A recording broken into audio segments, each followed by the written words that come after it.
You are currently in the Mentoring Matters discussion room sponsored by the Mentoring Club. And the Mentoring Club is a nonprofit organization whose mission is to provide a mentoring community for aspiring and seasoned leaders. Anywhere in the world, we help working people find mentors who can guide them to develop the skills they need to achieve their career and life goals.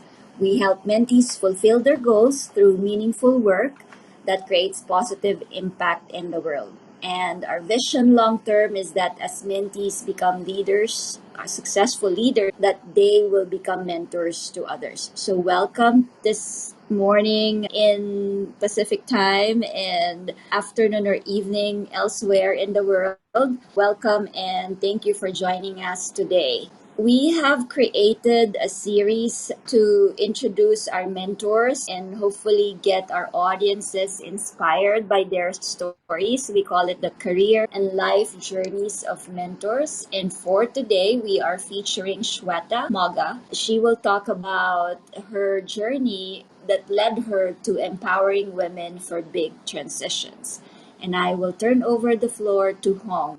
I'm privileged to introduce to you Shweta and her career and life journey under the title of Empowering Women for Big Transitions. As you may have seen, the introduction to her talk, to her sharing is this, that the toughest career and life transitions for women are when they are on top of their game. And that's certainly something that Shweta is going to share with you. Shweta lived through several of those transformations throughout her life. Here in Silicon Valley, she came here to start eWOW for empowered women of the world to equip women with resources and support to help them be successful. I want to welcome Shweta Mogha. Good morning. Good morning, Hong, and excited to meet all of you and looking forward for this conversation today. When you start out in life early on, did your life and career start out with over expectations or under expectations, and how did that shape your career later on? Thank you, Hong, for that question. As I look back of my 25 years of career now, I think most of it was starting with under expectations. My dad is a doctor, my mom was a homemaker, and in India, typically, as they say, you are a doctor or an engineer or you are nobody. I was that nobody because I was neither a doctor nor an engineer. Very early in my life, I realized that traditional way of education or way of living life was something which did not resonate with me. So I was a very rebellious child in terms of saying no to a lot of things which were expected to do. And when I started off, I started my career in sales and marketing. I was telling Hong and Liesel the other day, the only reason I thought I could do sales and marketing was because I felt that I had good communication skills and I could talk. And that is what I could use to my advantage to be able to sell products and services. I felt, I can speak English fluently, and that's something, which will be an added advantage if I go into the corporate world.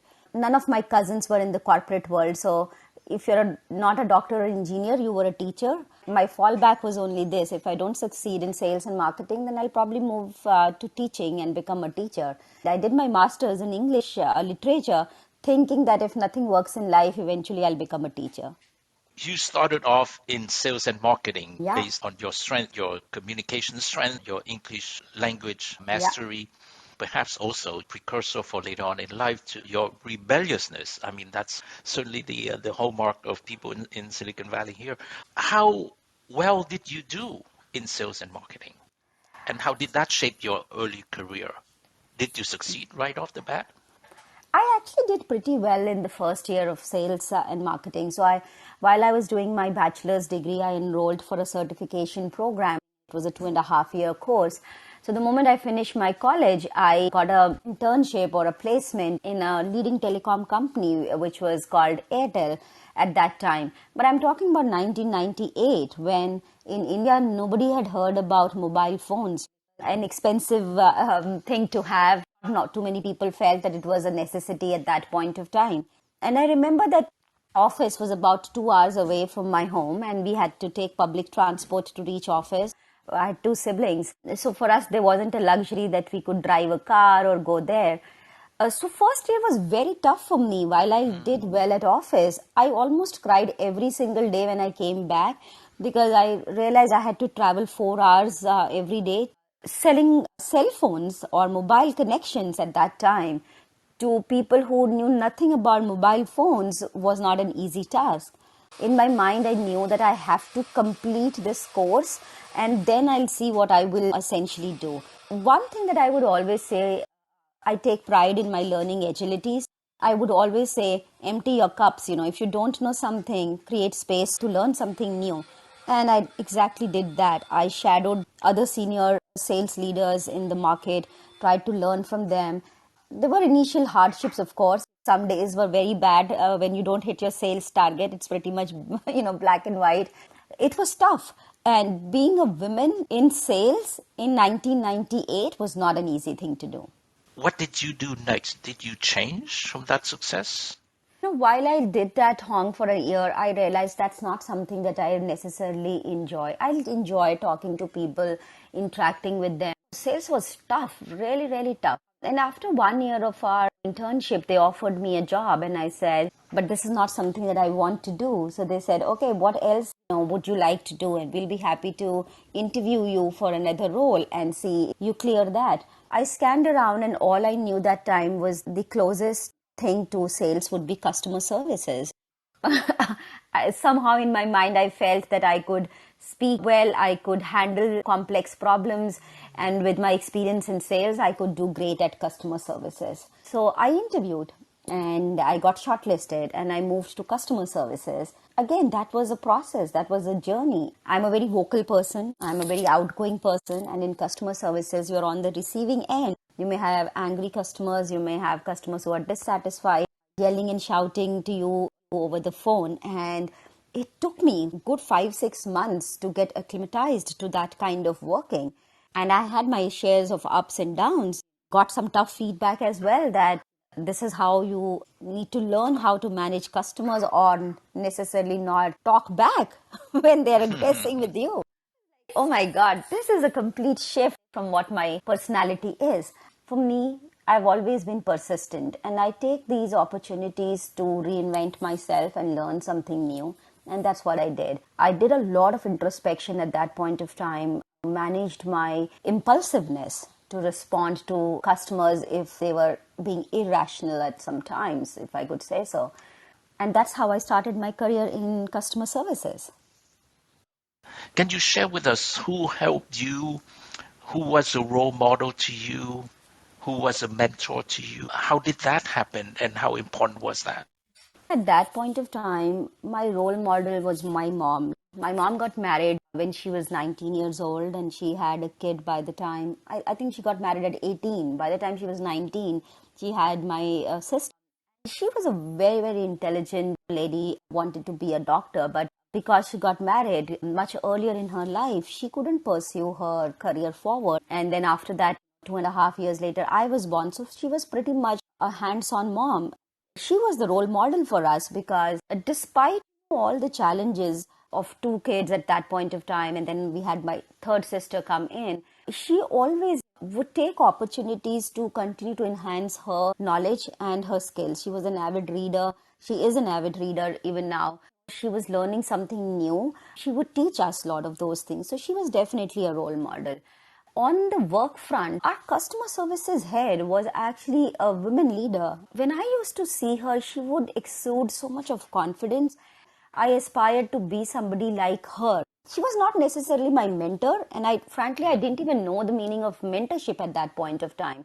If I can be somebody like her, it would be amazing. I always say sometimes you don't know your path clearly in terms of what you want to do, but you learn over a period of time. I did not continue with customer services for more than a year because I felt that's something that I don't want to do, essentially. I moved to something else, actually. Before we go there, which Yeah. is another big transformation in your life to share, we're looking forward to that.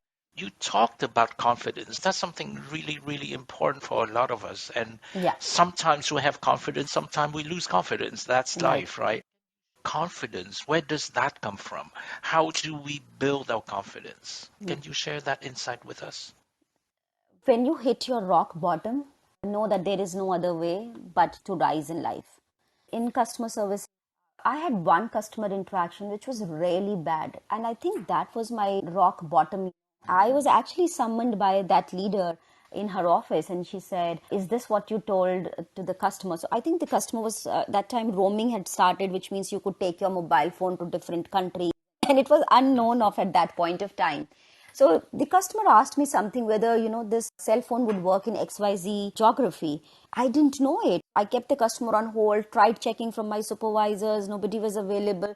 A lot of things happened in those 5 to 10 minutes. And eventually I came back and I told the customer it's not available.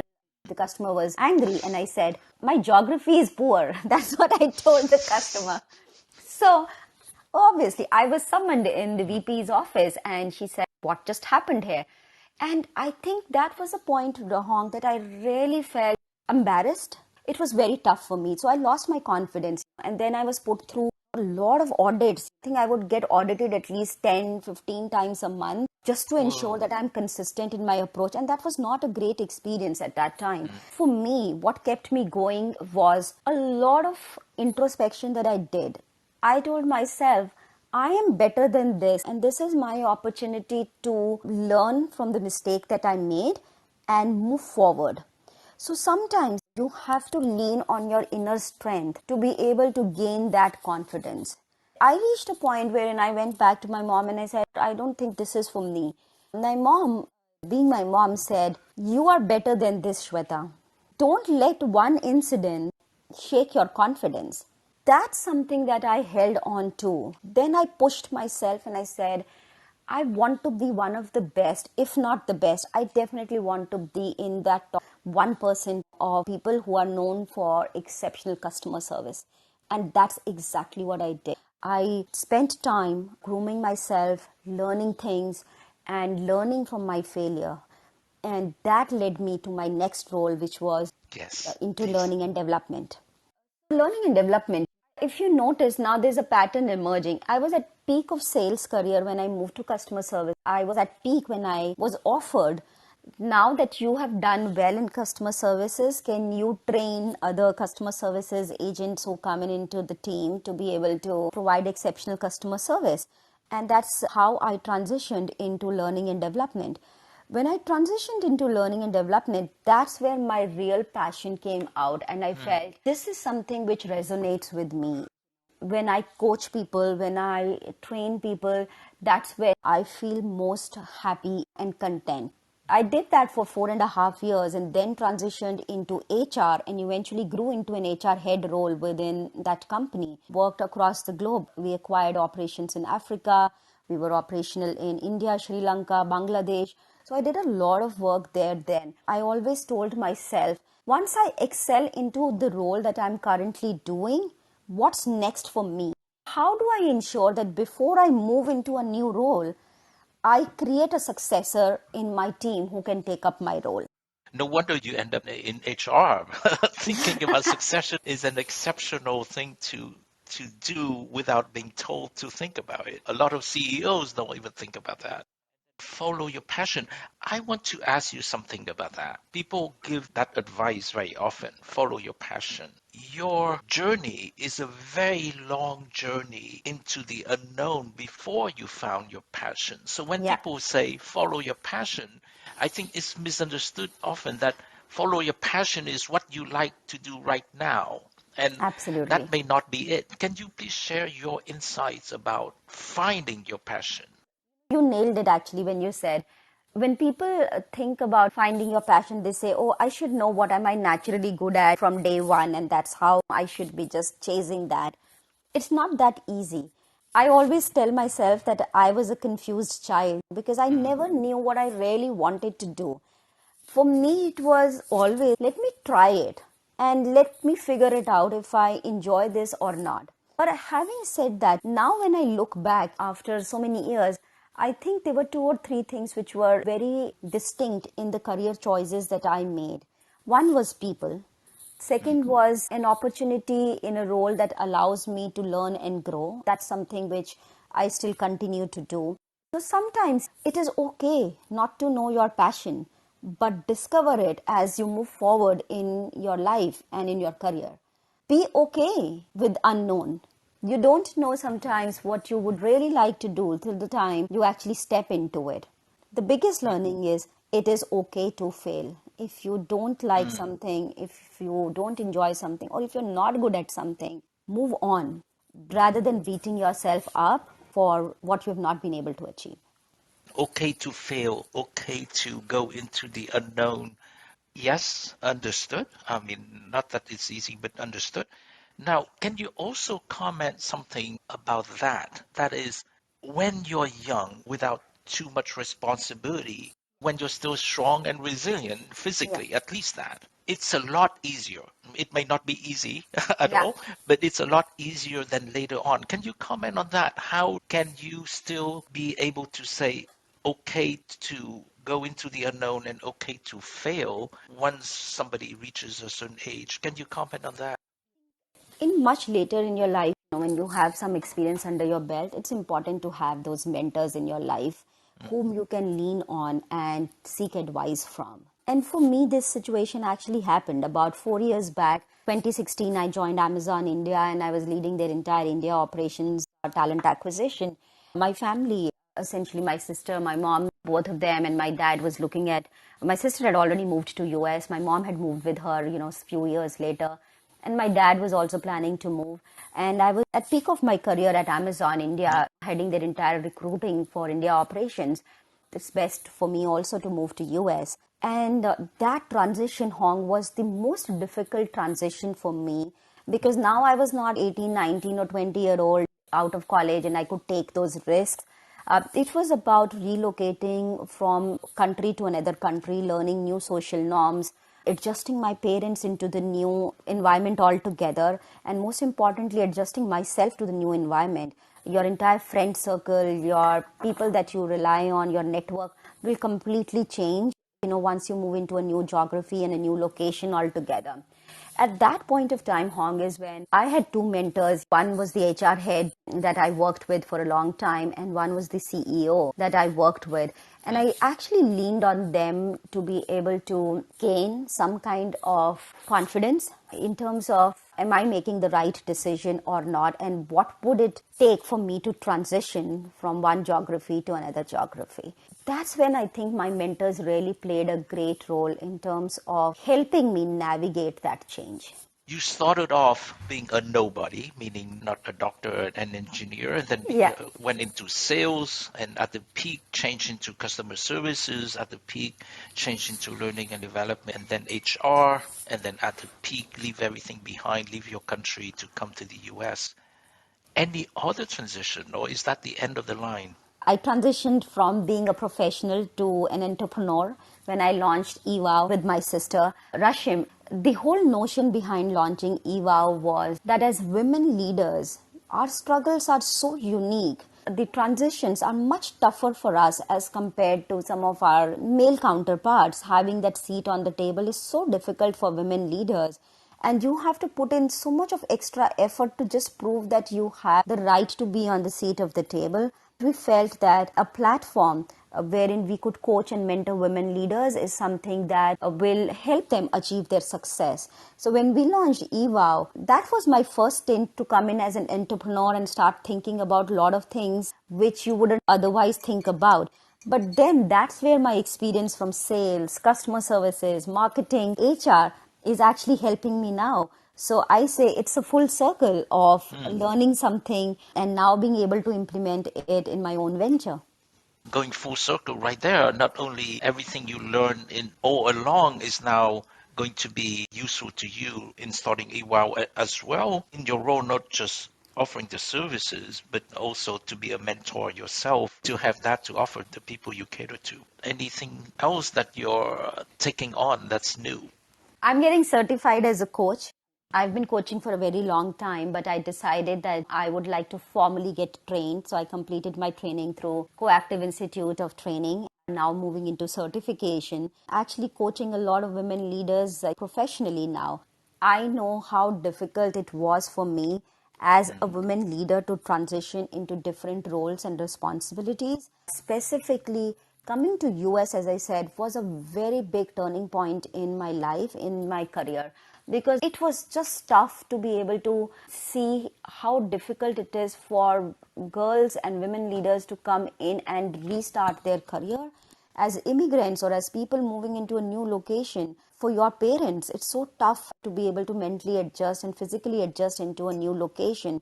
And that onus more or less comes on women more than it comes to our male counterparts, because we are emotional, we are more sensitive to changes as compared to some of our colleagues.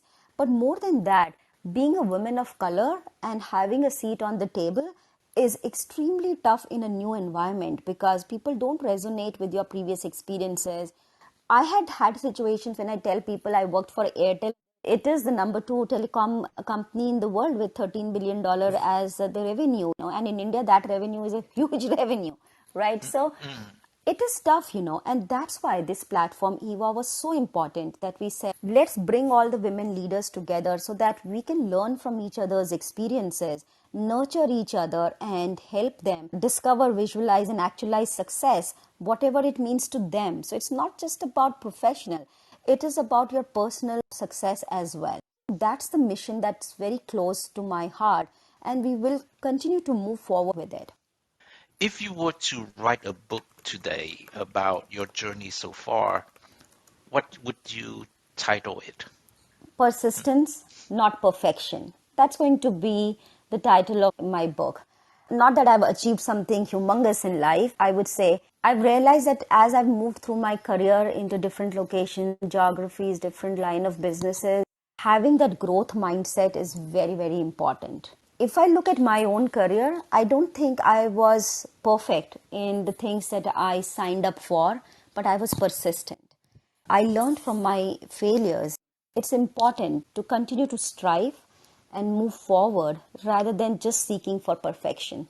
In my world, perfection does not necessarily exist. You have to learn, adapt, and move forward. So I'll say persistent, not perfect. Quite inspirational. Thank you so much, Shweta, for sharing with us. I don't want to paint a flowery picture that, oh my God, everything in my life was perfect and I was always a great performer and hence I was able to just navigate the changes. It was tough, specifically, as I said, when I moved to US. My first year in US was so tough. I didn't have credit history, so I can get a credit card. I don't know how to drive, and I still don't know how to drive in US that well, because left hand, right hand driving, these things people don't realize, but these things actually impact your confidence a lot. Things that you are now dependent on somebody for basic necessities, or my sister taking me along to Wells Fargo for applying for a credit card and they rejected my application. And then I moved to Seattle because I was working with Amazon, and I moved in there and then I reapplied multiple times, and after first 2 or 3 months then I got my credit card. Finding a house was a challenge. So those small things, and I did feel a lot depressed and discouraged at that point of time. That was the time when I actually leaned on my mentors, and I don't know if you saw my webinar or not, but I did share there that I actually had to message both my mentors and say, what do you think are my superpowers, what am I good at? Because I needed so much of validation at that point of time, because it was just disheartening. While I was in US, my family was in Bay Area and I was in Seattle. You have grown up in a country where you know the language, you know the people. Always said English is my second language. When you are in an environment which only has majority of people as male white colleagues, very few women leaders in any case, and that also somebody not from your country at all, it's very lonely even when you have seat at the table. And that's how I got the inspiration for eWOW, that when it is so tough for me, I'm sure it is tough for other people as well. And what can I share from my experiences that can help others? I did lean on my family, on my mentors to talk about what my superpowers are. And there were days when I had to tell myself that there is no way down from here. The only way from here is moving up and not down. My sister Rashim is a great inspiration. We co-authored a book called Fast Track Your Leadership Career, where we actually summarize how we have navigated our careers, and having mentors and sponsors is something that we did talk about great in detail. It wasn't easy. I had to lean on my mentors, my family, to gain that strength apart from my inner strength as well. There is a lot of self-motivation that you need to give yourself. That's why people like Liesel, me, we come in together to be able to support the mentees in their journey. It's important to learn from mistakes, but it's also important not to get bogged down by those mistakes. That one person who doesn't rate you well, okay, what can I do to have a positive experience on that person? But having said that, saying, oh, I'm not admired for the work that I do, and this person did not like what I shared, and beating yourself up is only going to push you down. So I always say, take all the positiveness and just move forward in the life. And one of the books that I really like, which is what I said, Fast Track Your Leadership Career, really encourages you to do that, to look at things from the perspective of your strengths and leveraging them to move forward in life. At that time when I reached out to my leaders, asked them about my superpower, the things that they told me that this is what you're good at, that was a starting point for me. And I said, these are my strengths and this is how I can leverage my strengths. For me, because I was looking at starting my own organization and entrepreneurship, and I started leaning on my network. And when I say my network, my network was only my sister, to be very honest. And Ali has joined us here. Ali is also was one of the speakers in the eWOW summit. Hey Ali, good to see you. Hey. I actually just used her. I started going in meetings with her. I started talking to people. I did a lot of work around building my network. In fact, Liesel and I just connected because I searched her while scanning through LinkedIn. I found out about the mentoring club and I pinged her and I said, hey Liesel, I would love to partner and I would love to give back to the community. Do you think we can connect? And that's how we connected. So I think it's important for you, and that's something that you are doing right now, is in terms of building your network, because that's very, very important. Having an ecosystem around you, and your mentors can help you do that. They can connect you to right people. They can connect you to people who are in their network whom you could benefit from. And that's the starting point. I think it's important to also learn the culture and also understand how you can upskill yourself. Every country is different. The culture is different. How do you transition here is going to be slightly different from what it is back home. Doing that is something which is absolutely okay. Sometimes you just have to volunteer. Sometimes you just have to intern without charging anything because you want to gain experiences and then leverage your network to be able to find a job for yourself. Be open to rejections. As I said, persistence, perseverance is the key. There is no shortcut to it. Definitely lean on your network. It's not ever about top management or middle management. For me, it's about people. I think it's important for you to know what motivates, demotivates individuals, or what triggers, what resonates with people. The first step is always building relationship with them to be able to understand them better as individuals than as professionals. Whether you are working with a senior leader or you're working with middle managers, it's important to know what are their value systems, what resonates with them the most. If they are passionate about certain things or if they are stringent about certain things, where is it culminating from? Where is it starting from? That's very important. The first step that I always take when I start interacting with people, know their story. What brought them here? Why are they so passionate about what they do? What is their vision for long term and how do they see others contributing to that vision? I think if that is the chord that you can strike, whether you're working with the senior leaders or middle managers or even the frontline workers, if you are part of their story, things become absolutely easy for you to move forward. When you are down and out, having some amount of victim mentality or having some kind of thought process that maybe this is not for me or maybe I don't deserve this, I am not meant for this because I don't have the necessary skills. What I did secretly was, after I spoke to my mentors to ask them what my superpowers are, I actually wrote them down. I have that in my diary. So whenever I feel I'm self-doubting myself, I go back and I start reading those words that they told me as my superpowers. And then I tell them, this is how the world sees me, right? This is me. This is how people see me. If this is who I am, then whatever thoughts I'm having right now are things that I just need to let go of, because this is what people admire about me. This is how I want to continue to be seen with people. What I'm thinking right now is just what I think about myself. This is not what others think about me. And I want to be seen in that way, the way others see me right now. Pick up my confidence and just charge forward.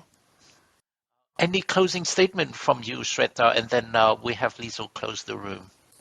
I think this was a very engaging session, so thank you for all the questions. And I always say this, keep persisting. There's nothing in life that you can't achieve if you have the inner strength and persistence.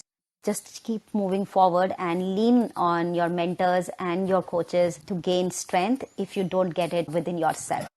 Thank you, Hong, and thank you, Liesel, for inviting me today. Thank you very much for joining us. Appreciate your story, Shweta, and all of the insightful questions. And this gives me a lot of perspectives as well as to the challenges that we all face just by sharing your own stories. Thank you very much, everyone. Take care Thank and you. enjoy the journey.